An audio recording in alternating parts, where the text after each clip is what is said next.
What's up, KG3 TV? It's your girl Brittany, and I'm back today with another video. And I'm sorry if I'm looking a little crazy, y'all. I really don't feel too well. Um, this morning is kind of rough. It's one of those days, but I needed to come and talk to y'all. So I felt like when I'm feeling at my lowest, that's the time that I should spend more time speaking into you guys. That's when I should put more into you guys. And the reason I'm feeling this way is because God has been dealing with me on a lot of things, on a lot of situations, and it's been a battle. I've been questioning God a lot. I've been wondering. I've been upset. I've been angry. I've been a cluster of a lot of emotions. I've just been all over the place. And I remember recently asking God, why? And they say we shouldn't question God, but sometimes those very questions are the reason we stay in the place that we are. And God is he's not the author of confusion. He's definitely not a man of uncertainty. And what I've realized is that I keep experiencing, situations that were meant to break me. And so many people be like, how do you keep going? Like, how is it that you have the strength to still want to love? How is it that you still believe in love? You still believe in relationships? You're constantly speaking positivity to other women. I give what I lack. The things that I need most, I get joy, I get pleasure out of giving or doing those things for others. And that's been a part of my process. It has actually been hindering me in my healing process. And I was asking God, why am I can love people this way, but yet they don't love me the same?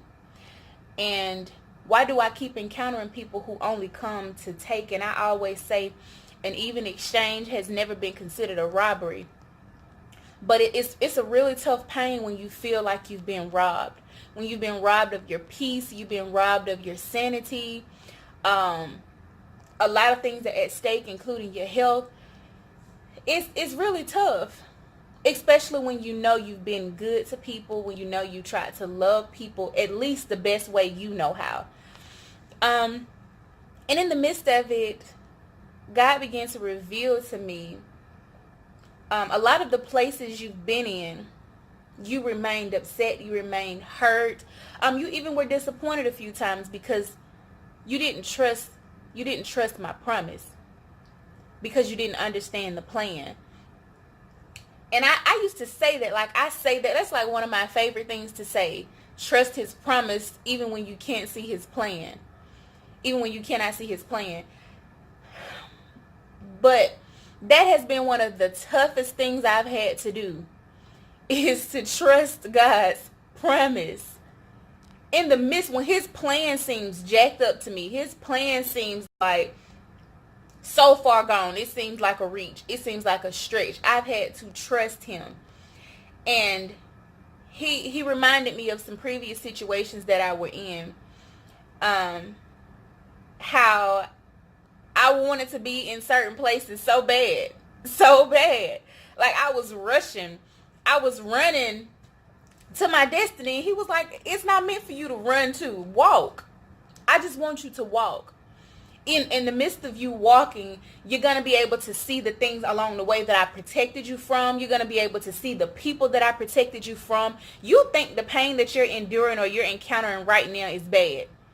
But what if I didn't keep you? What if I didn't hold you where you were at the time to prevent you from that? And I used to always say that, and that's all I've been saying lately is, Lord, meet me right where I am. Like, I don't want to go anywhere else. I don't want to move. Just meet me right where I am and give me strength. And God, he's just saying, like, I have, when you were ready to move on that situation, I didn't allow you to. I allowed you to sit still because it's still things that I need to do in you.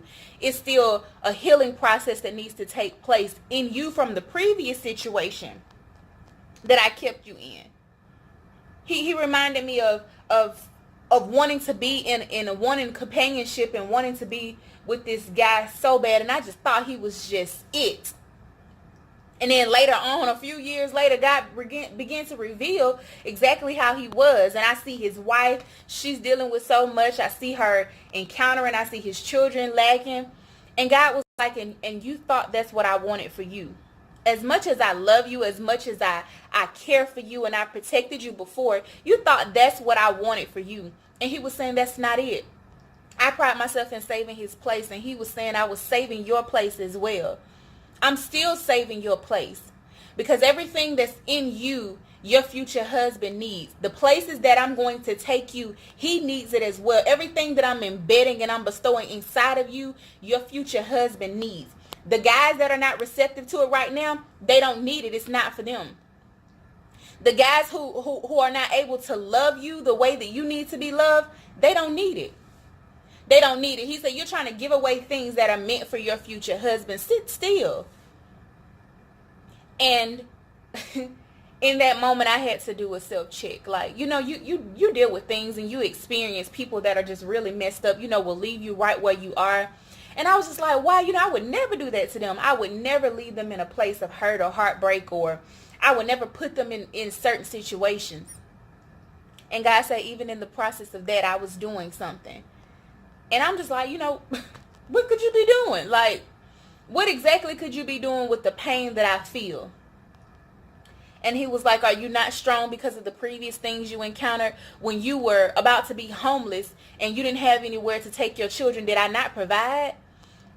When you were a housewife and you came out of a divorce and you had absolutely nothing, not a car, not a dime, not a penny, did I not provide for you and your children? Did I not give you a job that you've been holding down for 5 years? And it's not the best job. No, you're not as happy about it, but do you not have a job? Every time you were down and you were broken and you were hurt, God is saying, did I not keep you? The moments where you wanted to lose it, you wanted to give up, you wanted to throw in the towel, you felt like you weren't worthy, and God was like, did I not constantly send you reminders? Did I not constantly hold your hand and walk you along the way? But yet you don't trust my promise. You don't trust my promise because you don't understand the plan.